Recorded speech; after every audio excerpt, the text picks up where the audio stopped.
cinemanew.in. Tamil சினிமாவை பொறுத்தவரை தற்போது 100 கோடி என்பது பெருமையான விஷயமாகிவிட்டது. படத்தின் கதை எப்படி உள்ளது என்று யாரும் பார்ப்பதில்லை. வசூல் என்ன என்பதே எல்லோரின் கேள்வியும்.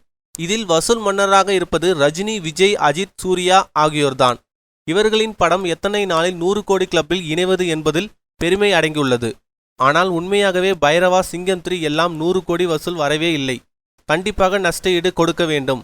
இல்லையெனில் விஜய், சூர்யா படங்கள் திருச்சி, தஞ்சாவூர் பகுதியில் எடுக்க மாட்டோம் என அந்த ஏரியா வாசிகள் அவர்களுக்குள் பேசி முடிவெடுத்துள்ளார்களாம்.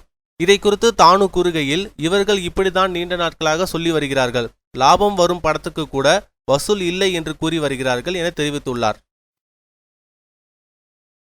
மேலும் சினிமா செய்திகளை தொடர்பு கொள்ள லைக் மற்றும் சப்ஸ்கிரைப் செய்யவும்.